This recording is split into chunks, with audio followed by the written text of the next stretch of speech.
característica a nossa sociedade de consumo, trouxe aqui alguma reflexão sobre a cultura do serviço dentro dessa cultura do consumo, né? Eu fiquei pensando de tudo que a gente falou, como é que funcionaria nessa nova modalidade da igreja personalizada para a pessoa, da igreja personalité, onde a pessoa vai e ela apenas retém. E, curiosamente, nessas igrejas também tem pessoas dispostas a servir, né? Mas a que preço? A que custo? E aí eu preciso trazer até mesmo a encontro para esse bolo, porque a pergunta, acho que faz é: por que nós temos servido? E de que forma? E o texto de hoje está em João 13, versos 1 a 17. Eu vou ler na versão Almeida do século 21, quem tiver com o celular para acompanhar. Vamos orar antes disso? Jesus, obrigado porque mais uma noite estamos aqui. Obrigado porque podemos adorar o teu nome, queremos ouvir tua voz, Jesus. Fala aos nossos corações, fala a cada um de nós. É a nossa oração no teu nome. Amém. João 13, a partir do verso 1. Antes da festa da Páscoa, sabendo Jesus que havia chegado a sua hora de passar desse mundo para o Pai, e tendo amado os seus que estavam no mundo, amou-os até o fim.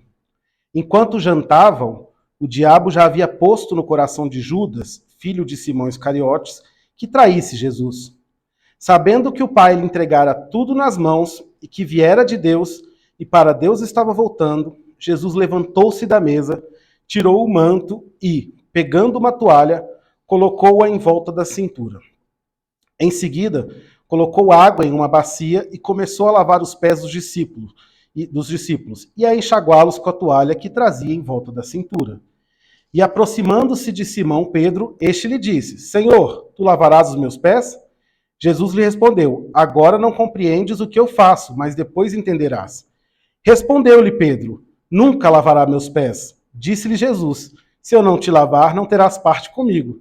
Então Simão Pedro lhe disse: Senhor, não lave somente os pés, mas também a mão e a cabeça. Jesus lhe respondeu: Quem já se banhou precisa lavar apenas os pés, pois no mais está todo limpo. Vós estáis limpos, mas nem todos, pois ele sabia quem iria traí-lo. Por isso disse que nem todos estavam limpos. Tendo-lhes lavados os pés, tomou o manto, voltou a sentar-se à mesa e perguntou-lhes: Entendeis o que vos fiz? Vós me chamais mestre e senhor, e fazeis bem, pois eu sou. Se eu, senhor e mestre, lavei os vossos pés, também deveis lavar os pés uns dos outros, pois eu vos dei exemplo para que façais também o mesmo. Em verdade vos digo, o escravo não é maior que o seu senhor, e nem o mensageiro é maior daquele que o enviou. Se de fato sabeis essas coisas, sereis bem-aventurados se a praticardes. Só até aí. Esse é um dos textos, um dos momentos que eu acho que torna mais intenso os eventos que viriam a seguir. João é o único apóstolo que relata tudo o que Jesus falaria naquele jantar, logo no final do capítulo 13, 14, 15. E nesse momento de alta intensidade, Jesus começa de maneira muito simples. Ele prepara a festa da Páscoa, ele é o anfitrião, e todos vão comer. Na sociedade judaica, como se é sabido, o anfitrião ele deveria preparar um escravo com água e bacia para lavar o pé de quem viria da rua, porque os sapatos eram abertos e as pistas não eram asfaltadas, então as pessoas vinham com os pés sujos. Assim como também na sociedade aí do pós-pandemia, a gente criou o hábito de oferecer uma pia com sabão e água, né, para quem chega na nossa casa. Então eles chegam, e o curioso é que o texto fala enquanto jantavam. Provavelmente os discípulos chegaram, não tinha escravo, vão comer de pé sujo. Eles se sentaram na mesa, Judas já sabia o que iria fazer, e a primeira ação que Jesus faz, eu separei 3 verbos para hoje, é amar, lavar e ordenar. Então a primeira ação de Jesus para aqueles discípulos que estavam com o pé sujo era amar. Ele amou e amou até o fim. Ele amou sabendo o que aconteceria dali em diante, sabendo que todos eles se dissipariam, sabendo o que Judas haveria de fazer, ele amou. E depois de ter amado, enquanto eles estavam comendo, uma certa quebra de protocolo, Jesus pega água, uma toalha e uma bacia e decide lavar os pés dos discípulos. E eu acho interessante que o João ele coloca no capítulo 3, sabendo que o Pai lhe entregara tudo nas mãos, que viera de Deus e para Deus estava voltando, Jesus tomou a ação. Eu identifico aqui que Jesus ele tinha uma identidade forte de quem ele era no Pai. Ele não estava preocupado com o rótulo do mestre, do escravo, de quem faria. E isso fala muito a respeito do tipo de serviço que a gente está disposto a fazer. Do tipo de serviço que a gente quer fazer. Qual a motivação? O que eu busco? Será que a gente ainda tem essa consciência de que o Pai nos enviou e que nós estamos voltando para o Pai? E tudo que passar aqui é para a honra e glória dele? E aí, Jesus, tendo os amados, parte para a ação. Ele não anuncia, ele não faz um discurso antes, ele não chama ninguém para registrar, ele simplesmente levanta e vai lavar os pés dos discípulos. Isso aqui para a gente já é um primeiro confronto ao tipo de ação que nós temos que fazer, né? Porque hoje em dia a gente espera que a ação a gente seja provocado, a gente seja convocado. E quando eu falo de ação aqui, eu não estou falando só de ação de serviço dentro da igreja, eu estou falando fora da igreja, no dia a dia, com aqueles que passam pelo nosso caminho. E Jesus começou a lavar os pés dos discípulos até que ele chega no nosso querido Pedrão, para os mais íntimos. Pedro, intenso como ele é, assim como nós, constrangido de ver o mestre lavando os pés, falou, não, o senhor não me lavará os pés. Naquela noção de humildade. Mas então quem teria que lavar os pés se nem ele lavou? O escravo. E aqui eu já acho uma quebra de paradigma, porque Jesus acaba com essa função de que a gente tem que ter o escravo para fazer determinadas coisas, funções menos, como eu posso dizer, menos populares, que precisam ser feitas por pessoas mais simples, não. Ele foi lá e fez. E Jesus responde, você não compreende o que eu faço, mas depois entenderás. E o Pedro volta mais uma vez, nunca lavarás meus pés. E Jesus fala, se eu não te lavar, não terás parte comigo.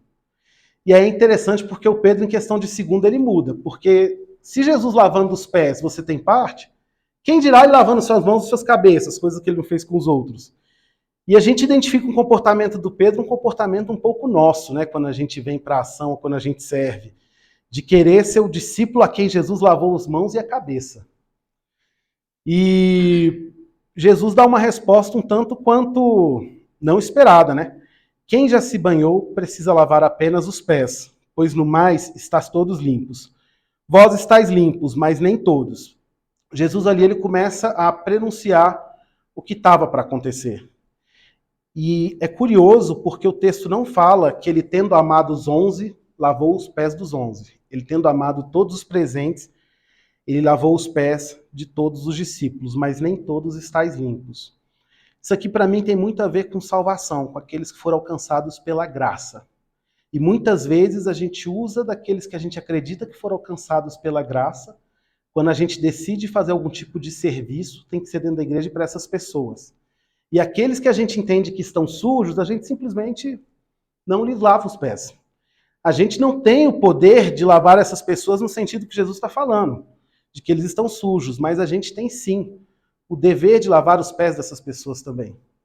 Lavar os pés de forma tranquila, de forma sem muitos flashes, sem muito alarde. E ele continua no texto. Ele volta para a mesa e ele fala, tendo-lhe lavado os pés, tomou o manto, voltou-se e perguntou, entendeis o que vos fiz? Jesus aqui ele quebra um paradigma que a gente muitas vezes encontra de, como eu falei, rótulos de cargos. Muitas vezes a gente está na igreja, a gente espera um cargo, a gente espera ser reconhecido. E na sociedade de consumo que eu identifico é que as pessoas, quando elas estão na igreja, elas têm um cargo, elas começam a se colocar acima dos demais, né? As pessoas não estão mais dispostas a servir de maneira silenciosa, de maneira calada. As pessoas cada vez mais elas buscam o tal do reconhecimento. A partir do momento que eu sirvo numa igreja, aí o pastor ele tem mais que obrigação maior ainda de ter uma agenda especial, um tratamento especial para mim, eu preciso aparecer nas redes sociais, eu preciso aparecer em tudo que é feito, eu preciso ser visto, eu preciso ser lembrado, eu preciso anunciar o que é feito. E se a função a qual tem que ser feita, se o problema que está ali, ele é muito pequeno para que eu faça, uma função de escravo eu não vou fazer. Eu não vou lavar os pés de ninguém, porque isso é função de escravo, e eu sou muito bom para ser escravo. Esse é o pensamento, e Jesus nessa atitude, ele simplesmente quebra isso. E ele fala, vós me chamais mestre e senhor, e fazeis bem, porque eu sou. Se eu, senhor e mestre, lavei os vossos pés, também deveis lavar os pés uns dos outros. Isso aqui não é um chamado ao serviço, isso aqui é uma ordenança. E uma das coisas que eu achei interessante no texto, que eu queria deixar claro, é que muitas vezes quando a gente fala de serviço, a gente acha que é só o serviço para dentro da igreja, né? Nas quatro paredes, com as pessoas que estão aqui. Mas o nosso serviço também é lá fora. O nosso serviço é com quem sofre, perdido por não conhecer a graça. O nosso serviço é com quem já perdeu a esperança, com quem perdeu o consolo. O nosso serviço não é só aqui dentro, mas a gente olha lá para fora com esse olhar e pensa, mas eles não estão limpos, para que eu vou lavar-lhes os pés? Porque é ordenança. E esse texto me trouxe um outro texto que o Paulo relata muito bem a forma como Jesus agia, Filipenses capítulo 2, versos 5 a 8. Tende em vós mesmos o mesmo sentimento que houve em Cristo, que, existindo na forma de Deus, não considerou o fato de ser igual a Deus algo a que devesse se apegar, mas, pelo contrário, esvaziou a si mesmo, assumindo a forma de servo e fazendo-se semelhante a homens. Assim, na forma de homem, humilhou a si mesmo, sendo obediente até a morte, e morte de cruz. Eu acho interessante hoje em dia que muitas igrejas, e aí eu entendo assim, a utilização do termo, mas elas substituíram o termo para voluntário, né? Você tem um voluntário que faz isso, você tem um voluntário que faz aquilo, e elas chegam a criar um plano de cargos, porque à medida que você faz uma coisa muito bem, a igreja pode até te contratar financeiramente pagando, e você vai crescendo naquele plano de cargos e tudo começa com um voluntário. Gente, se Jesus fosse o rei voluntário e não o rei servo, ele não teria morrido por nós. Ele teria vindo e ele teria ido embora. Por que eu falo isso? Porque o texto deixa claro que ele assumiu a forma de servo e se humilhou até a morte, e morte de cruz. Ele não assumiu ele não, pelo contrário, né? Como Paulo diz, ele não veio assumindo ser igual a Deus e por isso se colocou em lugares altos, se reuniu com os religiosos, jantou com os poderosos, não. A galera de Jesus era até uma galera bem má influência para os nossos tempos até hoje, né? E mesmo assim, ele esteve. E o ponto que eu queria deixar com vocês hoje é justamente essa questão. Como tem sido o nosso serviço de maneira geral? Como nós temos servido a Jesus dentro da igreja e fora da igreja? Será que nós não estamos esperando um cargo, ou que alguém faça algo para que nós possamos brilhar? Será que a gente não está, na verdade, na busca do nosso próprio ego? As ações sociais que nós fazemos, elas são, como manda a Bíblia, o que tua mão direita faz que a esquerda não saiba, ou na verdade elas só são um pano de fundo para que a gente possa ter o que postar nas redes sociais? Hoje em dia é bem comum as pessoas fazerem ação social ou postar. Ou será que as nossas ações sociais não são? E aí, lembrando uma história da Clarice, que está sentada ali, vou citá-la. Clarice, certa vez, ela era vinculada a uma igreja, ela procurou uma casa de um abrigo para se voluntariar e fazer a obra. E nesse abrigo, a única coisa que falaram para ela foi, olha, você pode vir, mas a igreja não. As pessoas da igreja, elas vêm até aqui, elas tiram foto das nossas crianças, ela usa as nossas crianças para mostrar para as suas crianças como elas são afortunadas. E isso causa uma devastação horrível. E a gente pode achar essa história absurda, mas é muitas vezes o que a gente faz quando se trata de serviço, de ação social. A gente vai até esses lugares e, nossa, como a gente é afortunado, como a gente é abençoado, como a gente tem tudo e eles têm nada. E voltamos para nossa casa e eles ficam. Não acho que a gente consiga resolver todos os problemas sociais do mundo, longe. Mas eu acho que a gente pode fazer a diferença aos poucos. A gente pode fazer a diferença na vida de uma pessoa com quem nós trabalhamos. A gente pode fazer diferença na vida de um funcionário que trabalha na nossa casa, na nossa empresa. A gente pode fazer diferença na vida de um amigo não cristão que esteja precisando de uma palavra. Mas, infelizmente, essa diferença, aqui o tanto eu falo, eu não vejo muito como ela acontecer nos dias de hoje. Porque nos dias de hoje, principalmente na igreja, como eu falei, existe uma preocupação com status, com glamour, com o que isso vai me trazer, com a postagem, com demonstrar o que está acontecendo. E aí eu acho interessante um dos pontos que eu fiquei pensando hoje o dia inteiro, né? Jesus lavou os pés do Judas. Ele sabia o que ia acontecer. O Judas já sabia o que ele ia fazer, ele estava possesso nessa hora. E como Augusto Nicodemos falou uma vez, o Judas possesso, ele não falou grosso, ele não se contorceu. Ele saiu e vendeu o Messias. Só isso. Mas mesmo assim ele lava os pés e ele ainda fala, nem todos estão limpos. Não cabe a nós saber quem estão limpos e quem serão os limpos por Jesus, mas eu acho que cabe a nós lavarmos os pés uns dos outros. E eu queria finalizar, falei curto, né, mas enfim. Queria finalizar contando uma história que eu vi num vídeo no YouTube há 10 anos atrás, enfim, mas eu achei muito interessante, de catedrais europeias que foram construídas. E a maioria das catedrais construídas na Europa levaram mais de 100 anos para serem construídas. Quem começou a obra certamente não viu pronta, não viu finalizada. Durava mais que a expectativa de vida da época, que já era baixa. E nesse livro, ou nessa história da catedral, conta-se que existe uma catedral que tem a escultura de um pombo que está tampada pelo telhado. Ninguém tem acesso. E perguntaram ao escultor por que ele fazia isso. E ele falou, porque Deus está vendo. Eu acho que é tempo da gente voltar a nossa motivação para o serviço, a nossa motivação de agir no Senhor, preocupado com o que Ele está vendo. Preocupado com a mesma identidade que Jesus tinha aqui, que fala. A preocupação de Jesus do verso 3 era sabendo que o Pai tudo lhe entregara nas mãos e que viera de Deus e para Deus estava voltando. Falta-nos a identidade de entender que a gente veio de Deus e para Deus estamos voltando, e nesse meio tempo, o que a gente está fazendo aqui? O que a gente tem colaborado para a eternidade? Quando eu pergunto isso, não é aquela imagem que às vezes a gente tem de jogar tudo para o alto e vou para o campo missionário. Nós somos missionários na nossa vida cotidiana.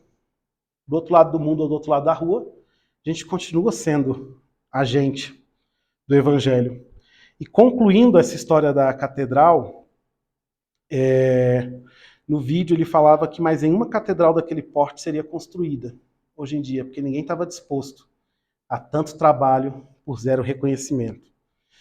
Parafraseando, eu pergunto a você quais as catedrais que você está construindo que só você e Deus vê.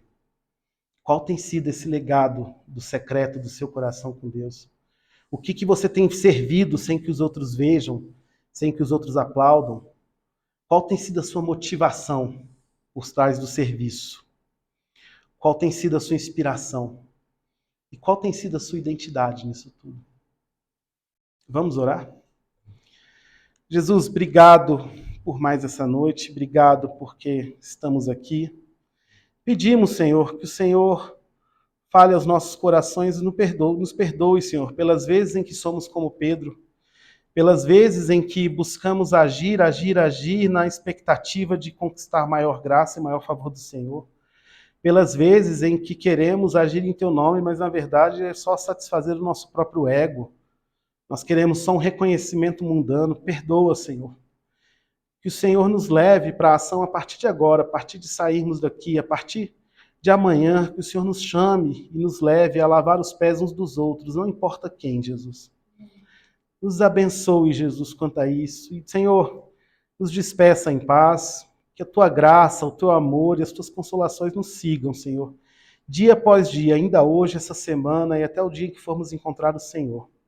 É a nossa oração no Teu nome. Amém. Boa semana, pessoal.